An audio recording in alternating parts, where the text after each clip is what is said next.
Good evening, and welcome to the Jewish Community Relations Council's 2021 legislative reception. I'm Massachusetts Governor Charlie Baker.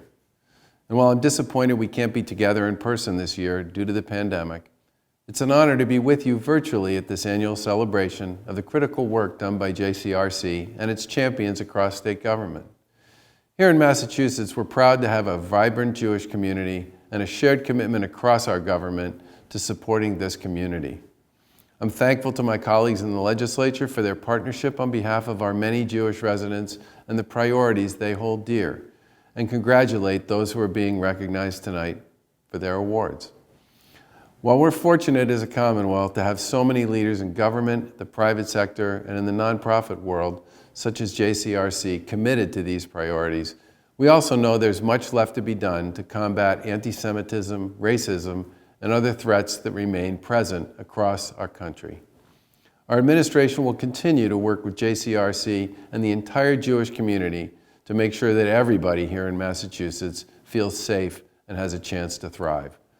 As we continue to fight the pandemic and all the challenges that come with it, as well as other challenges for our society, we're thankful to everyone at JCRC for your continued partnership and advocacy. And tonight, I hope you enjoy this chance to recognize the work JCRC does every day across Massachusetts, along with those in government who are committed to advancing their mission. We look forward to continuing to work together to promote equity, justice, and security for all. Thank you. Thank you, Governor Baker, for your welcome. My name is Leah Robbins, and I am proud to serve on the Jewish Community Relations Council Board of Directors. Hi, I'm Dale O'Connell. I'm proud of my deep involvement with the Jewish community through my work on the boards of Combined Jewish Philanthropies and Jewish Family and Children's Service of Greater Boston, which is one of JCRC's key partners in the social service network. It is an honor for us to welcome you to this special and important event tonight. Thank you for joining us for the 22nd Annual JCRC MAJF Legislative Reception. We are pleased to be here together tonight as your co-hosts. I have to admit, the JCRC Legislative Reception, which is widely known as the event of the year, with the best catering, feels different this year. While nothing can replace actual togetherness, like all of you, we are adapting to the times, and we're confident that the program that you're about to experience will be no less compelling. 75 years ago, JCRC was formed in Boston for the purpose of acting in unity in matters related to civic protections. JCRC's public policy agenda has long centered on the social contract and our deep commitment to strong social safety net.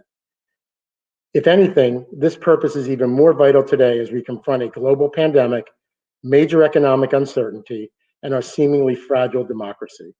Tonight, we all join together to celebrate the gains we have made this past year to uphold civil rights, safety, and the security of immigrants and refugees, to protect democratic norms and access to polls, to make significant progress towards comprehensive criminal justice reform, and to build a more just and equitable Commonwealth. And we are here to recognize the extraordinary leadership of a few select partners in our work. By attending this event, you are contributing your voice to these important issues.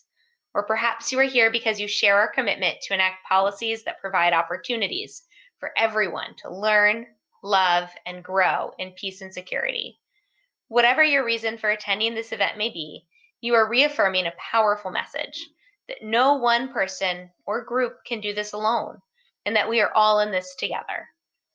Partnerships between the Jewish community and the public sector have flourished and led to innovative solutions to a wide variety of complex problems. Today, we stand together to protect the most vulnerable, to support the programs that preserve our communities, and to promote a more just and equitable society. This year has put tremendous stress on our partners in the public sector, who have needed to react to major issues on the fly, all while trying to keep the wheels of government in motion. We are grateful for all the senators, representatives, and staffers who partnered with us over the year. Today, we are especially proud to honor a few of our friends in public service. Legislative and Policy Director for Senator Rodrigues, Jeremy Spittle, Representative Chynah, Representative Denise Garlick, Senator Will Brownsberger, and Lieutenant Governor Karyn Polito. We will also be honoring Chief Justice Ralph Gans of blessed memory, of the Massachusetts Supreme Judicial Court, a fearless advocate for justice and equality, with a special remembrance tribute.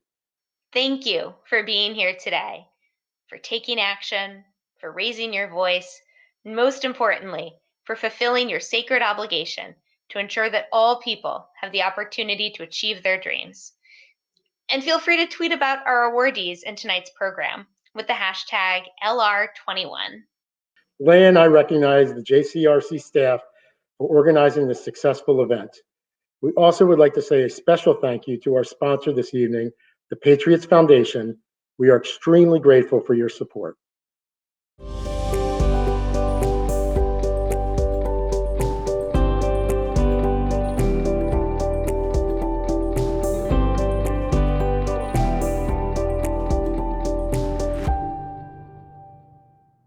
Hello to my friends at the JCRC.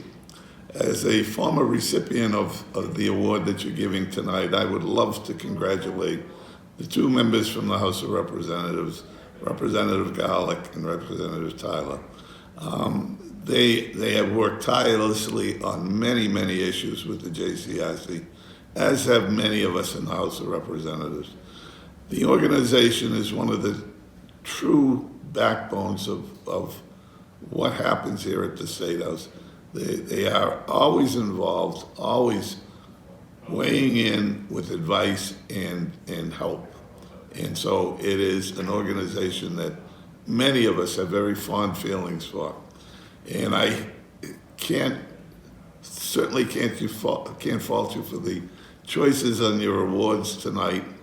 And I wish the JCRC and the recipients a very productive legislative new year as we hopefully leave the COVID behind and get back to business as usual. Well, I wish we could all be together to celebrate all of your incredible work in public service. I am so thankful technology can still bring us together for important events like this. Like my colleagues receiving awards today, JCRC shares a passion for making our Commonwealth a more welcoming and equitable place for all. And so I want to offer my sincerest thanks to Executive Director Jeremy Burton, President Stacy Bloom, and their teams for their wonderful leadership of JCRC and advocacy on critical issues like racial justice, voting rights, and combating hatred during this unprecedented time. And it gives me great joy to know JCRC and everyone else that is here is so committed to that goal as we transition into our new normal. And I welcome your partnership in this effort as we enter this new legislative session together. So thank you, JCRC, for inviting me to join you today, and congratulations again to all of the award recipients. Well deserved. Good evening. I'm Jeremy Burton, and I'm proud to be the Executive Director of the Jewish Community Relations Council. I'm grateful to all of you for being with us tonight, and especially to Governor Baker, Speaker Mariano, and Senate President Spittle, all of whom are wonderful partners and friends of JCRC and the Jewish community. I want to take a moment just to thank Dale and Leah for their hard work planning for and hosting tonight's event. I'm particularly honored that tonight we get to pay tribute to Chief Justice Ralph Gantz. His values, his principles, his passion for justice have informed and guided the work of JCRC, and in particular, our commitment to criminal justice reform. His memory is for a blessing. Before I pass the mic back to Leah to begin introducing tonight's honorees, I also want to pay tribute to last year's honorees, City Council President Kim Janey, Representative Claire Cronin, Senator Sal DiDomenico, Representative Jeff Roy, and Brian McKeon. Thank you for your commitment and for your partnership. And thank you all for being with us. Thank you, Jeremy. This is truly one of my favorite awards offered by JCRC. This year, we are recognizing one of the best aides there is, Jeremy Spittle, the Legislative and Policy Director for Senator Michael Rodrigues. JCRC has worked closely with Jeremy on genocide education, the state budget, and basically every issue which came through the Senate. Jeremy is accessible, accountable, and incredibly smart. But beyond that, Jeremy is a kind person and known by all to be an amazing father to his beautiful twin girls, Sophia and Emma. It is a joy to recognize Jeremy this year. Good evening. Thank you to JCRC for this award. I am deeply honored and humbled by this recognition. Sharing a commitment to opening doors of opportunity for all and building a more inclusive Commonwealth, JCRC has been a voice we have welcomed on so many issues.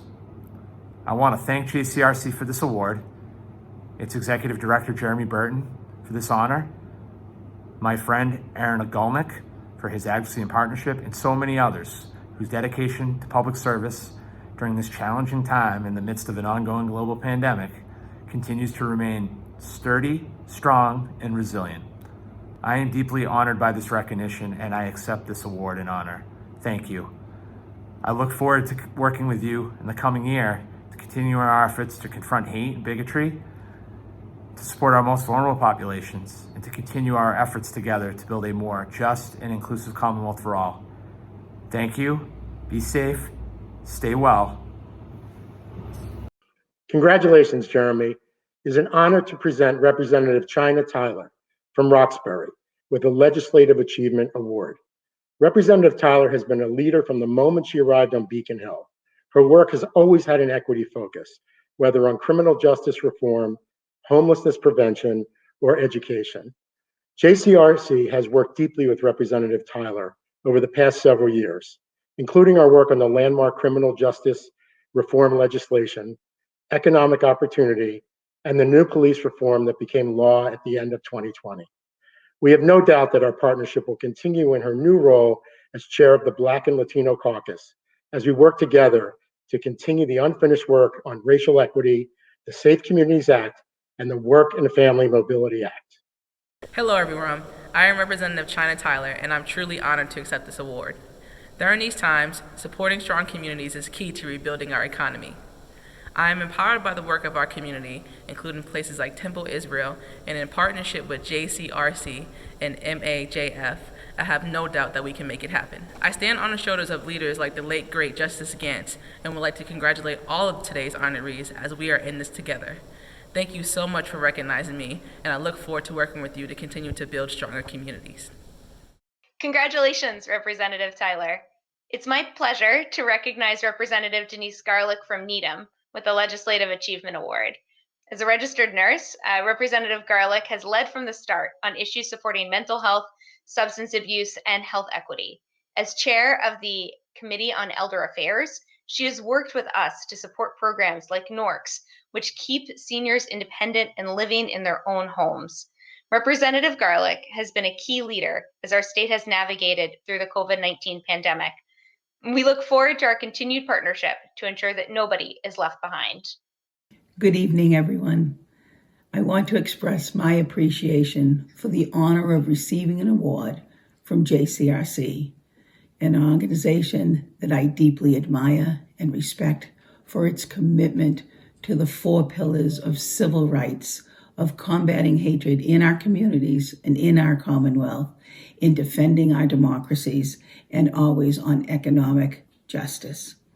But I want to especially highlight and thank you with a heart full of gratitude for JCRC's commitment to individuals with intellectual and developmental disabilities, individuals with autism, older adults, and their caretakers. JCRC has been a steadfast voice for quality services and resources to deliver those services to these vulnerable populations. During the COVID-19 time, we saw those needs are illuminated in stark contrast in the importance of JCRC's work. I join with you always and look forward to working with you. Good night.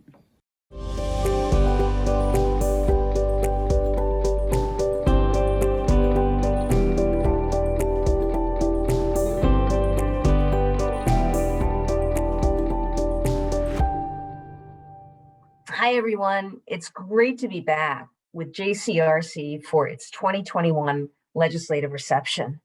You know, I know from my years in the Attorney General's office, including leading the Civil Rights Division, just how important a voice, a partner JCRC is in advocating for vulnerable people, for civil rights, for social justice, and for equality.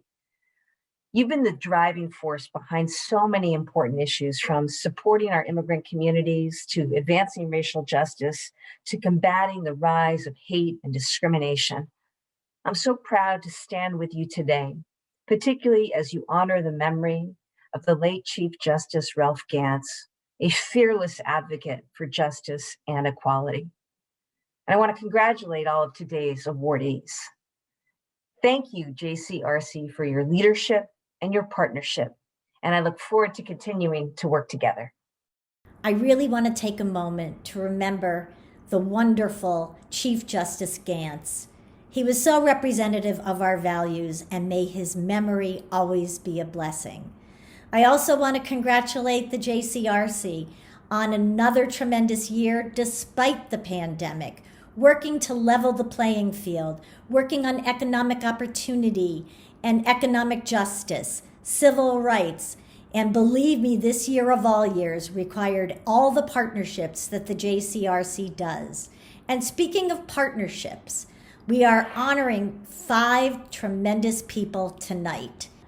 In fact, Chynah Tyler, along with Senator Paul Feeney, filed my investment equity bill. Signed into law several weeks ago, it will require the pension fund to not only invest assets up to 20% with diverse firms that are run by women or disabled people, and also do the same. 20% of the consultants will also be diverse, women, or disabled. So I'm very excited about this bill, and I thank Chynah for her partnership directly with the Treasurer's Office and me, and we will achieve great things together. This is most certainly the year to recognize our partner, Senator Will Brownsberger from Belmont, with the JCRC Legislative Achievement Award. Senator Brownsberger played a key role in the 2016 criminal justice reform and the 2020 police reform legislation, utilizing his deep understanding of policy and the legislative process. He deeply believes that an informed electorate is essential to a proper functioning democracy. Senator Brownsberger is accessible, consistent, and a tireless advocate for justice. We are thrilled to be honoring him this year. I thank you for this recognition, but I do so with great discomfort. I'm always very uncomfortable with recognition of individual legislators because, in fact, nothing gets done except by the legislature as a whole. One legislator may be in the right place at the right time and fortunate enough to put his or her name on a bill, but in fact, it's everybody together. And that's what this is about, is a group of people getting to yes, putting aside their personal minute perspectives and seeing the larger picture. And that happens because organizations like JCRC, many other organizations, all of you who are participating in the process contribute to a consciousness that supports justice and supports legislation that furthers justice. So thank you for all of what you do. And I accept this recognition, but only on behalf of all of my colleagues. Thank you. Thank you, Senator Brownsberger, for your partnership. In the midst of the most challenging and deadly years in living memory, Lieutenant Governor Karyn Polito and the administration's team of dedicated public servants were a consistent sounding board as we advocated for the summer camp industry, early and secondary education providers, and equitable allocation of PPE and testing supplies to all schools. They were our partner to ensure that unemployment insurance was available to all people and that people are safe and secure in important places of community gatherings, like synagogues, mosques, churches, and community centers, places we long to gather safely again in the near future. It's an honor to have the chance to join you all tonight, even though we're virtual, to recognize all of the incredible work that the JCRC does on behalf of our community, along with my colleagues in state government who've gone above and beyond to support this work. Congratulations to my partners in the legislature for this well-deserved recognition. And tonight, we also remember our dear friend, Chief Justice Ralph Gantz, a champion for equity for all and a pillar of the Jewish community, and he's dearly missed, and I know we all share a commitment to carrying on his legacy as we work to better our Commonwealth. Additionally, I'd like to take a moment to thank the JCRC team and its leadership for this incredible honor and the Excellence in Leadership Award. The Jewish people are a resilient, courageous, and strong people who have endured incredible hardship and adversity. And while we may have just recognized the 76th annual Holocaust Remembrance Day and mourned the tragic losses endured by millions of Jews and their families whose lives were forever changed by unconscionable violence, there is anti-Semitism and prejudice that remains.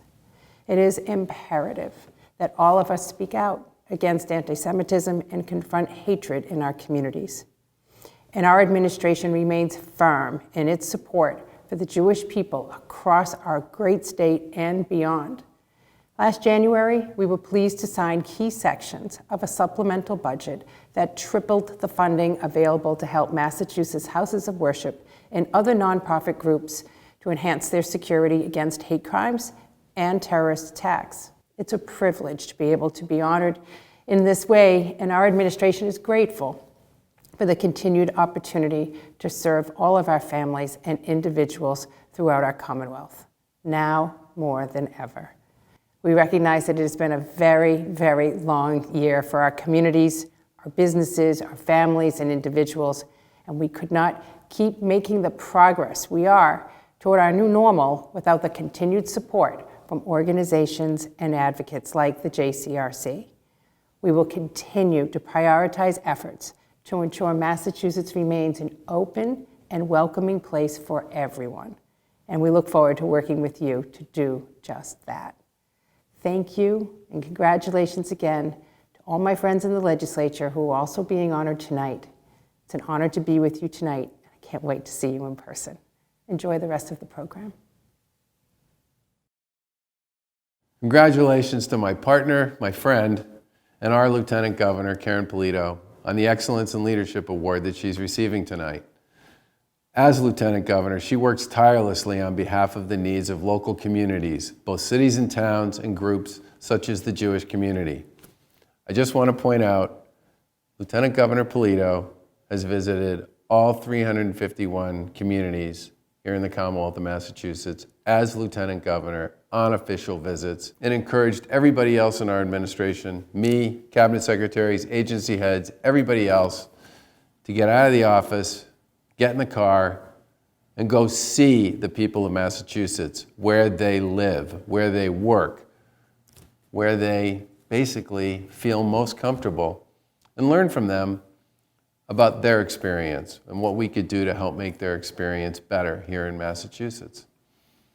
And then the pandemic came, which took away our opportunity to do one of the things Lieutenant Governor Polito led on most, which was to get out, see people, engage them on their home turf, and try and figure out how to make their life better. So, we all had to flip the script, and among other things, the Lieutenant Governor became the co-chair of a program that we put together to try to figure out how to reopen our economy. And unlike in many states where when they reopened the economy, the virus surged, that didn't happen here in Massachusetts. And that was because we did everything we could to take the public health advice and put it together with guidance, supports for our businesses and employers here in Massachusetts so that people could find the purpose associated with work and get back at it. It's been a really rocky road, but I'm telling you, the Lieutenant Governor, every step of the way, has been your star and ours. And last year, she played a key role in leading the charge that resulted in the signing of a supplemental budget that increased funding for houses of worship and nonprofits to improve security against hate crimes. She's always been the first point of contact for local officials and for our colleagues in law enforcement to address these threats and these incidents. In many respects, she is a total team player, but she is very much a star in her own right. And I'm so glad that you all took this opportunity to recognize and appreciate all she's done for Massachusetts. So congratulations, LG, and thank you for all that you do on behalf of the Commonwealth.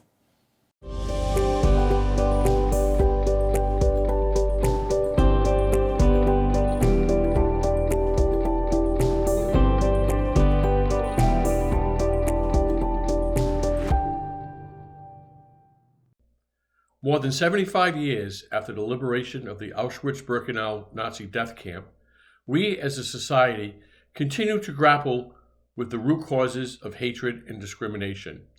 That's why it is so important for people in my position to partner with an organization like the JCRC. With their input, I was proud to be the lead sponsor of the Genocide Education Bill last session. That bill took a critically important step to ensuring our students are educated on the Holocaust and stand ready to root out the injustices of the future. As the forces of division and ignorance continue to march on, it is on us to not just say that we will never forget the lessons of the past, but to ensure that we use the power of education to address hate, broaden public awareness, and shape our collective future. I am thrilled to have a partner like the JCRC to achieve that goal. Thank you. Over the last few years, I've had the privilege and honor of working with JCRC to help build job training programs and give people further education opportunities. Programs like Bridges to College and Pay for Success have been leaders in this field. Initiatives like these are going to be critical going forward as we recover from the pandemic and build towards a more new, equitable future. I want to congratulate JCRC on tonight's banquet, and I also want to congratulate the honorees. Lieutenant Governor Karyn Polito, Senator Will Brownsberger, and two fierce women in the House of Representatives, my dear friend Denise Garlick, who was my former vice chair in Ways and Means, and my dear friend Chynah. I also want to congratulate Jeremy Spittle, who, working over in the Senate Ways and Means, has been a great partner to work with over the last couple of years. And thank you, everyone, and congratulations once again.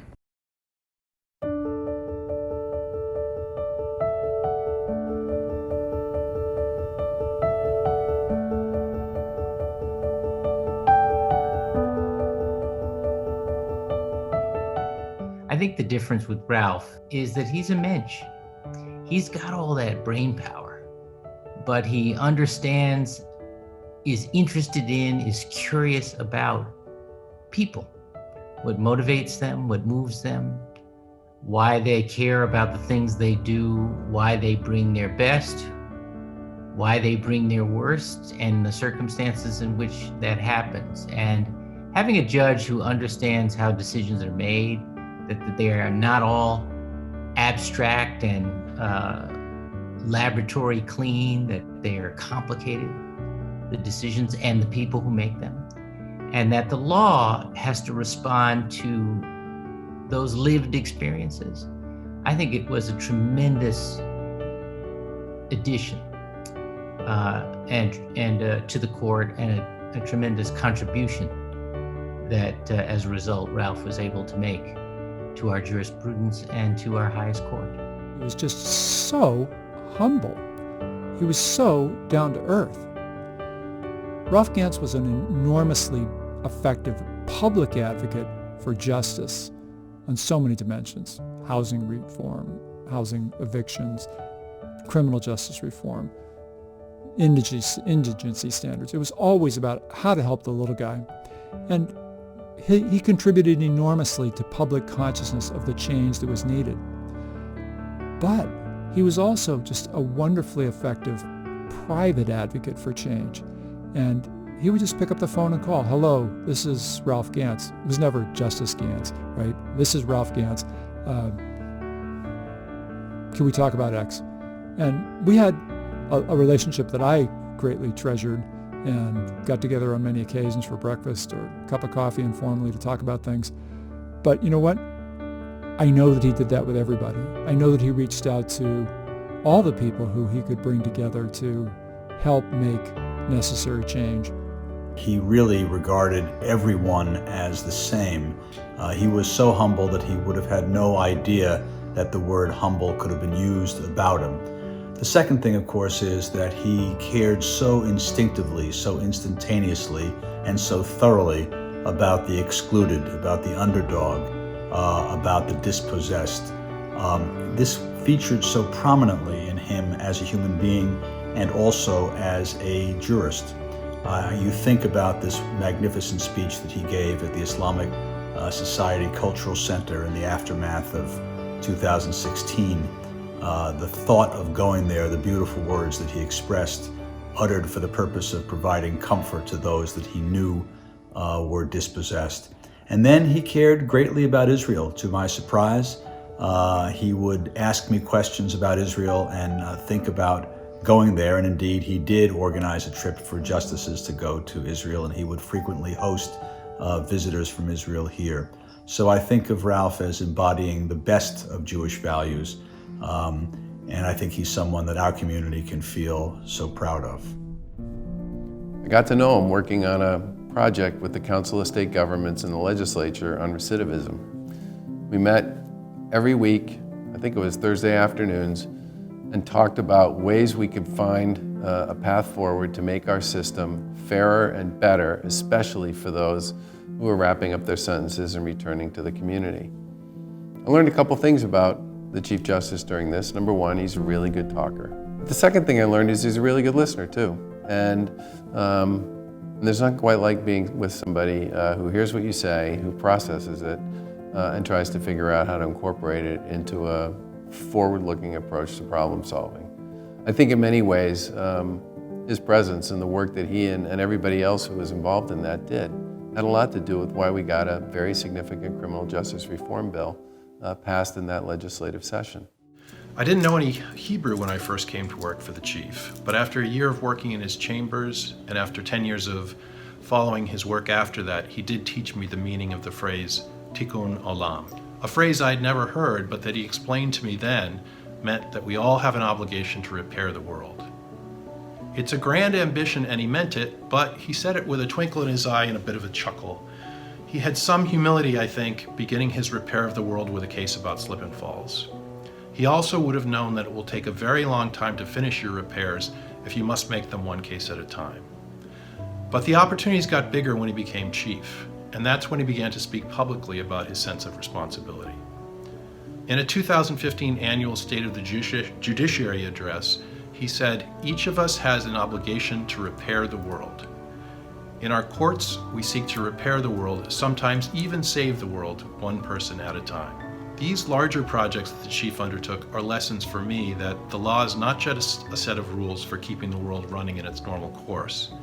It is also a tool that we are obliged to use to make the world a better place. I had the good fortune of working with Ralph for the last 4 years at the SJC. He cared deeply about the jurisprudence. He understood the importance of developing our common law and tried to make sure that every opinion that the SJC put out was not only correct legally, but also clearly explained why the court ruled the way it did. As justices, we spend a lot of quality time together, now by way of Zoom.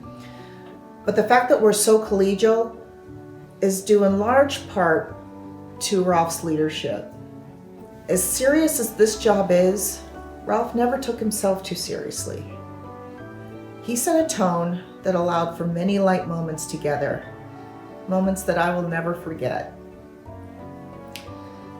Ralph was a great person to work with and to lead the court. It's hard to believe that I won't be able to just give him a call and ask him for advice. He was a wonderful mentor and great friend.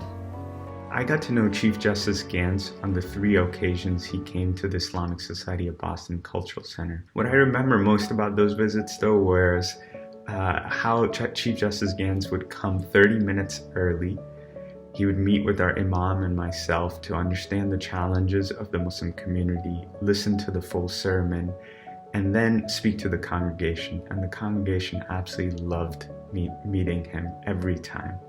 On the last occasion, we actually set up a meeting between him and a group of Muslim lawyers, and the conversation was so rich. And he heard that there wasn't enough representation of Muslims in the branch, in the judicial branch. And so he offered to set up a whole set of meetings for the lawyers. And really, you could tell he was committed to equity. As I reflect back on his life, I can just tell you, now that I'm in public service, I am so deeply inspired by his example. We worked on lots of things together, most notably on the project funded by the Council for State Governments and the Pew Charitable Trust, which led to the first large criminal justice bill of the last few years. I represented Governor Baker in those discussions, he represented the courts. And we had many times when we went back and forth sharing opinions from different points of view. I remember one night I was at home and we were on the phone. And we'd gone back and forth a few times and it was getting a little heated. And I was trying to take a little air out, but just, continue to press my points. So I started my next point by saying, Chief, with all due respect. He interrupted me at that point. He said, Lon, when people say to me with all due respect, it means they don't respect the argument I'm making at all. I think of Ralph Gantz often. I think of all he did for the courts and all he did for the people of the Commonwealth, and his continued agenda of tikkun olam. And every time I'm about to say, with all due respect, I don't. His work included fighting to ensure that all those who need justice have access to the legal system, fighting to increase diversity, equity, and inclusion in the legal profession and in the administration of justice, fighting to end the stigma around discussing and seeking help for mental illness, fighting to dismantle systems that are rooted in racism and that bias our criminal system against non-white populations, and fighting the current housing crisis created by the devastating impact of COVID-19 on our economy, which he called the greatest access to justice challenge of his life. He used his time, his resources, and his privilege to try to make things better for those who had less than he did. His Jewish identity was a key aspect of why he did what he did.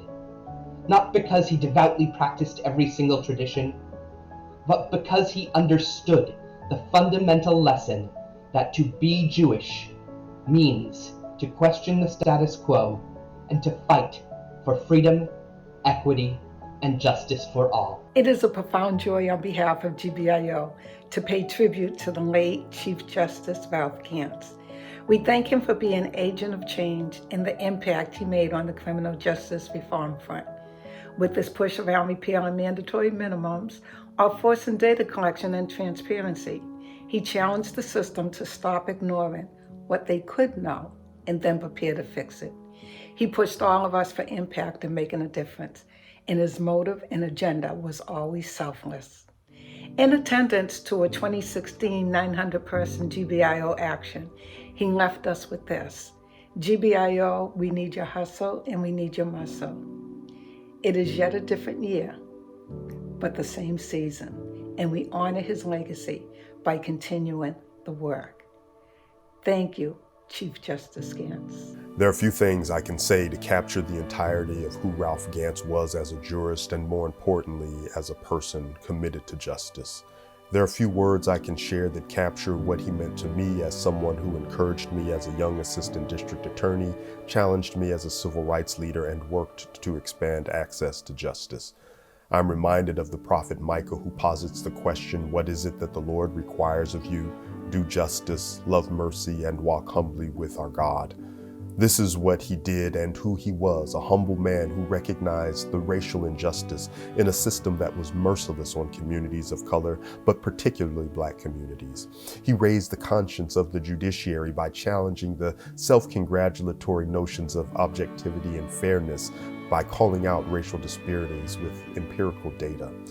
Anne Frank's words, "Our lives are fashioned by our choices. First we make our choices, then our choices make us," could not be more true for Chief Justice Ralph Gants. He chose to do justice. He chose to love mercy, and he chose to walk humbly before God, which is evidenced by the outpouring of love and celebration from so many. It is evidenced by his legacy of work to address racial disparities within the criminal legal system. It is evidenced by his loving family who will continue his work and cherish his memory. He will truly be missed.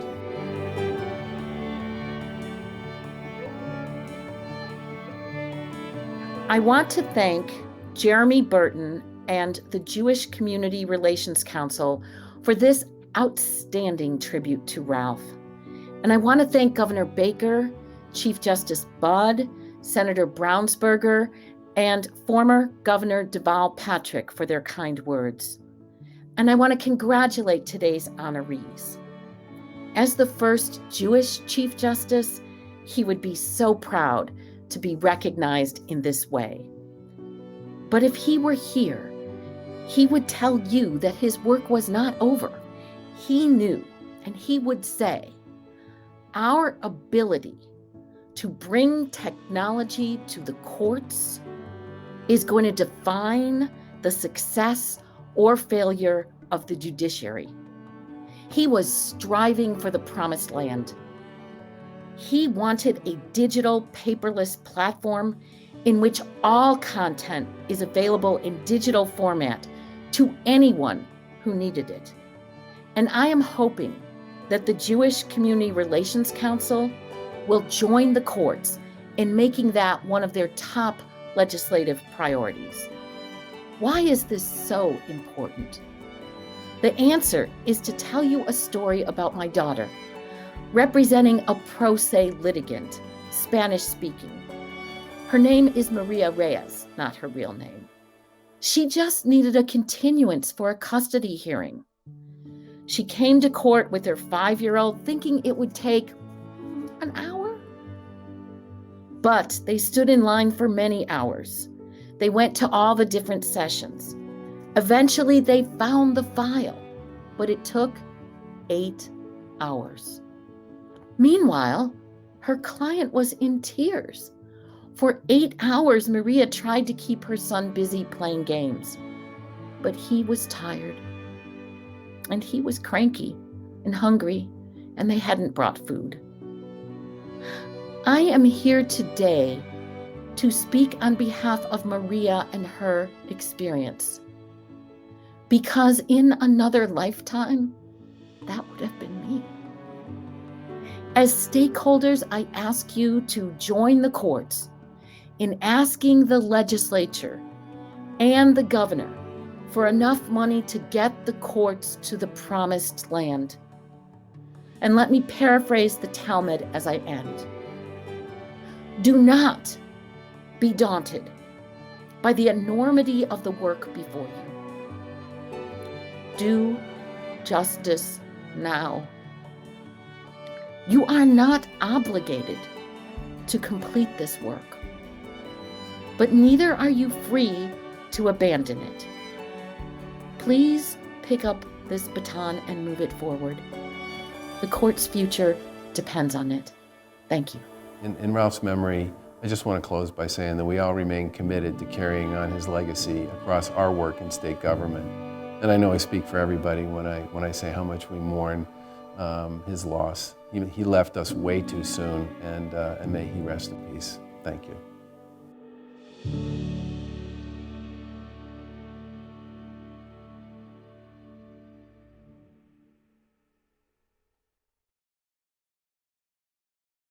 Wow, what a moving and incredible evening.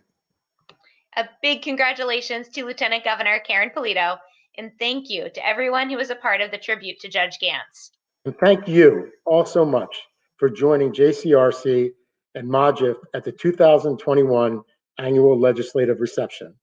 The Jewish community is deeply grateful to our honorees who share our values and pursue our priorities through their tireless efforts. We look forward to continuing our work together in the coming session to respond to the needs of our communities, to develop innovative policies, and to make the Commonwealth a more just and equitable place. Leah, it has been a pleasure hosting tonight's event with you. Well, thanks, Dale. It's been wonderful being with you tonight. I again want to thank our generous sponsor, the Patriots Foundation, and the JCRC staff that have helped make this event and our work possible. Have a great evening, everyone.